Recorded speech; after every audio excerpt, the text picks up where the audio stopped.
Saiu um dado muito interessante, incrível, do nosso agronegócio. A gente até falou dele aqui um pouco ontem. O agronegócio produz dados incríveis atrás de dados incríveis, né? Em 2020, a produção agrícola brasileira vai bater um novo recorde, bateu esse ano, e dados do IBGE. E a colheita deve chegar a 241 milhões de toneladas. E para efeito de comparação, há 18 anos, era 123, ou seja, metade, né? Quase. 123, agora 241. É quase o dobro em 18 anos, né? Uma coisa incrível. E a gente vai virar o maior produtor, né? É uma coisa impressionante. Produtor de soja do mundo, por exemplo, a gente vai passar os Estados Unidos. A gente vai passar os Estados Unidos em soja, né? A gente já é o maior produtor, já é o maior exportador de soja, já era, agora a gente vai virar também o maior produtor. E esse processo de modernização, que começa nos anos 60, ganha vigor nos anos 70, vinga nos anos 90, quando os produtores aprenderam a plantar sem subsídio, que é uma coisa incrível, produziu dados muito expressivos. A produção brasileira mais do que triplicou em 20 anos. Imagina, gente, triplicar alguma coisa, né? Você vê isso na internet, com essas empresas, né, do startups e tal. E o campo brasileiro hoje é o mais capitalista do mundo, não tem nada parecido.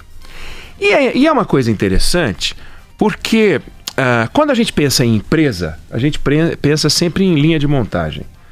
Governante adora inaugurar uma linha de montagem. Pode ser uma linha de montagem pequenininha, uma fabriquinha pequenininha, aquelas montadoras que nem fabricam muita coisa, trazem os kits desmontados. Lembra aquele aviãozinho da Revell que a gente montava? Adorava. Você monta aquelas partes, e aí tu vem as colas, gruda no dedo. Eu nunca consegui montar um. Eu montava, mas nunca consegui pintar. Não, isso é que eu ia falar. E se eu conseguisse montar, primeiro que tinha que ser daqueles tipo Kinder Ovo, que vem 3 pedaços, e o do meio eu já não consigo encaixar, porque o Kinder Ovo sempre tem uma parte móvel. Sim. E a parte móvel é apoiada em pequenos pininhos. Então, quando você vai prensar aqueles pininhos, você amassa o pininho, e aí a perninha do patinho não vira. Sempre foi um desastre. Eu tô falando de coisas simples, com 3 peças. E aqueles aviões da Revell, você usava uma cola. Cola plástica, né? Que é uma cola plástica e formava uma gosminha no dedo. Isso, exatamente. E ela esticava, aí a colinha, a pecinha colava no seu dedo. Aí ela formava uma crosta em cima da pecinha, você tinha que lixar. A porcaria não encaixava. Não encaixava mais, aí você tinha que lixar.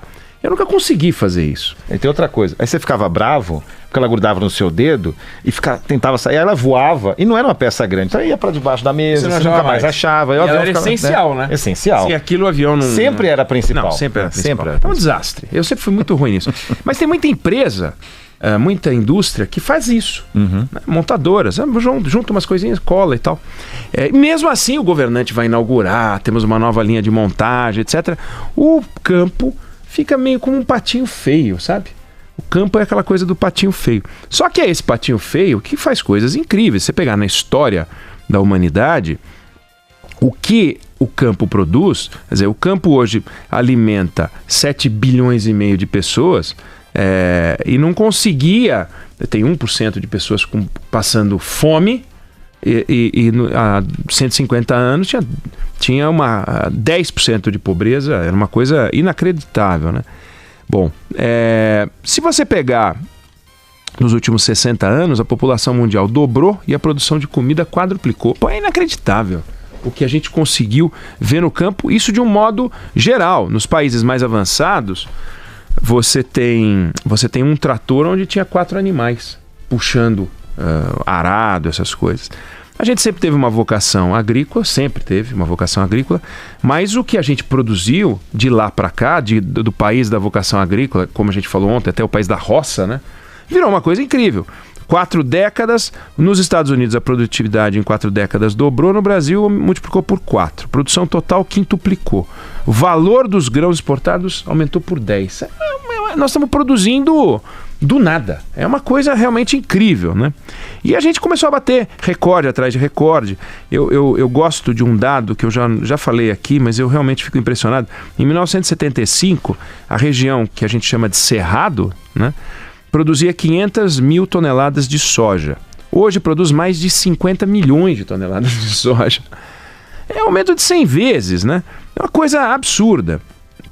Você pega o aumento de produção e a área plantada não subiu na mesma proporção. Então aumentou a produtividade.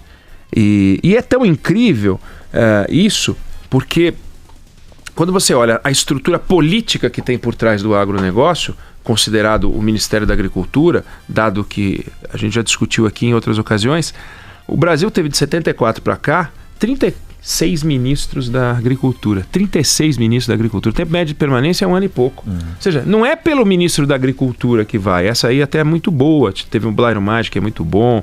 Roberto Rodrigues, muito bom. A gente teve alguns bons ministros da Agricultura. Mas tivemos também uns panaca no Ministério da Agricultura. E ainda bem, não faz diferença. O ministro pode ajudar, mas dificilmente ele consegue atrapalhar muito. E olha que eles tentaram. A gente teve a Polícia Federal fazendo aquela operação carne fraca, que foi um desastre, uma coisa horrorosa. Mas o agronegócio ali, indo. Por que eu trago o assunto do agronegócio? Será que este exemplo do agronegócio não pode servir de inspiração para que a gente possa fazer algo semelhante na indústria?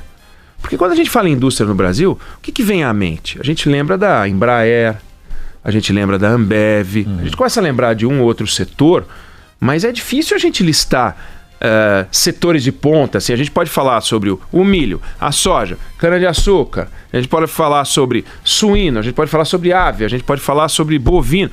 Tem várias coisas no agro para a gente falar. A gente pode falar sobre implementos, mas a hora que a gente fala da indústria brasileira, em quantos setores a gente pode dizer que nós estamos indo bem, destacados, brilhando e tal? Não estamos. É um negócio que vai andando de lado, vai andando para trás. Será que a gente não pode olhar o exemplo daqui?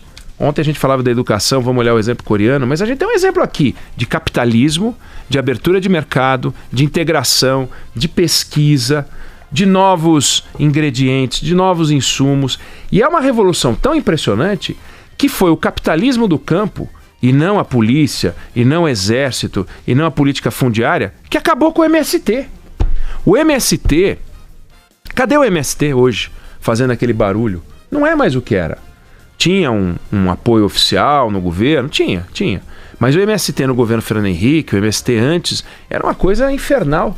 Por que acabou? Porque o campo virou cada vez mais produtivo. A ideia da terra ociosa como reserva de valor, ela deu lugar a lugares onde você olha, é açúcar, é café, é fumo, é soja, é laranja. Ninguém vai ficar com uma terra parada, simplesmente assim. Então, o sem terra foi para a cidade, criou um problema. Nós temos um problema, porque nós temos uma legião de pessoas que fica para lá e para cá. E é uma coisa tão incrível esse do sem terra, porque eles entravam nas filas e ganhavam sua terra. Aí começavam a produzir. Como o dom da produção não é divino, é preciso que você tenha talento e trabalhe, acorde cedo. Nem todos aqueles que estavam na fila tinham o dom, tinham o talento. Nem todo mundo que faz curso de panificação vira padeiro e vira bom padeiro. Então alguns entravam na fila porque os pais foram sem terra, ou porque eles tinham esperança de ser sem terra, ou foram convocados para entrar na fila, não vem ao caso. Mas alguns eram bons. E aí eles começavam a produzir. Resultado, eles compravam a terra do vizinho. Porque essa é da alma humana. Aí ele comprava a terra do vizinho e começava a produzir mais. Aí ele comprava outra terra.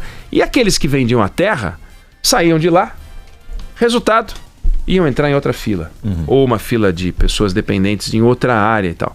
E mais, tinha também aquele casal que ganhava a terra, crescia, ficava maduro, tinha filhos. Os filhos, então, queriam terra também. Aí entrava de novo na fila. Então, uma coisa muito louca que aconteceu no nosso meio. Além de vencer essa miséria, porque o movimento do sem terra é um movimento de pessoas miseráveis, não é um movimento de pessoas enriquecidas que querem cada vez mais terra. Mas além de vencer isso, o capitalismo no campo, ele acabou com algumas coisas que são muito loucas. Uma delas é a colheita da cana-de-açúcar feita por boia fria. Sabe, os cortadores de cana, cadê essas pessoas? Né? O boia fria, a figura do boia fria, também hoje não é mais o que já foi no campo. O campo está cada vez mais, nesse sentido, sofisticado. E se você voltar no tempo, você vai ver trabalho análogo à escravidão. E hoje você vai procurar isso, pode até achar aqui e ali, mas são nos rincões e é muito difícil você encontrar. Um canavieiro num dia de trabalho, ele fazia 3.000 flexões na coluna. 3.000 flexões. 3.000 flexões, mas nenhum atleta faz 3.000 flexões em trabalho de treinamento. Depois de 10 anos de trabalho, e fazendo 3.000 flexões por dia, sem dar descanso para a musculatura, o que acontecia com ele? Ele estava inabilitado para o trabalho. E aí, como é que ele ia viver? Ele não conseguia trabalhar, era novo demais para se aposentar, a aposentadoria rural é um desastre. Então, como as coisas funcionavam? Hoje, você pega uma colheitadeira, ela faz o serviço de 120 homens trabalhando 20 horas por dia, não tem sábado, não tem domingo, não fica doente. Cria outra discussão. Onde é que essas pessoas todas vão trabalhar? Mas o importante não podem trabalhar como trabalhavam, porque aquilo não era humano. Então o campo, aos poucos, foi produzindo histórias cada vez mais interessantes, cada vez mais sofisticadas, cada vez mais modernas, e dando exemplo que não aparece demais porque ele fica no interior. O que a gente vê é a fatia a gente chama de agronegócio, é a fatia do agronegócio que aparece no supermercado, é a fatia do agronegócio que aparece na nossa vida de um modo geral. Quando você compra lá um pote de açaí com banana, aquilo ali tem agronegócio no meio, né? Quando você chega no supermercado e compra uma torta congelada de frango, aquilo ali tem agronegócio no meio. Tem o trigo, tem o fermento, tem o frango, tem o, sei lá, o que mais tem lá dentro. Mas palmito, sei lá o que diabo que tem, mas ali tem azeitona. Uhum. Aí tem agronegócio. Quanto de indústria tem nisso, quanto de agro tem nisso, depende muito do tipo de produto. Você vai no setor de hortaliças, você vai menos, você vai nesse setor mais industrializado, mais a agricultura mesmo, a fatia agrícola brasileira, campo, é 5% do PIB apenas, 5%. Quando você pega o agronegócio como um todo, ele beira 1/4 do PIB, dá 22% do PIB. Então é lá que a gente tem que olhar sempre que possível, quando aparece um dado como esse, um dado extraordinário como esse, em que a gente está passando a produção do país mais capitalista do mundo. Aquele que consegue produzir em outras áreas, inclusive na área de serviços, produzir conhecimento. E o Brasil não consegue produzir muito conhecimento na área de serviços e conhecimento na área industrial. Mas no campo a gente consegue. Então é lá que a gente tem que olhar. Aqui no Band News no meio do dia, no nosso hashtag MDD, de vez em quando a gente discute esses dados, apresenta, até para que as pessoas tenham clareza da revolução quase invisível, porque o que dá para mostrar disso? Né? É diferente, por exemplo, você vê um avião voando, um avião da Embraer, a Embraer lançou um novo avião, então esse é um modelo com 120 lugares e tal. Se eu te apresentar um novo modelo de soja, não tem aquela grade com farol redondo, né? Espelhinho quadrado, não tem nada disso, farol de milha, sensor de chuva. É um grão que tem tecnologia ali pra caramba, mas você olha, é um grão. Um grão é um grão. Qual a diferença entre um e outro? Então, não é algo que você possa ver. Aí você fala assim, não, mas olha só como a produtividade aumentou, e aumentou brutalmente. Tá bom, você olha o campo improdutivo, quer dizer, produtivo, mas dos anos 2000 e o campo produtivo de hoje, você vê um campo verde.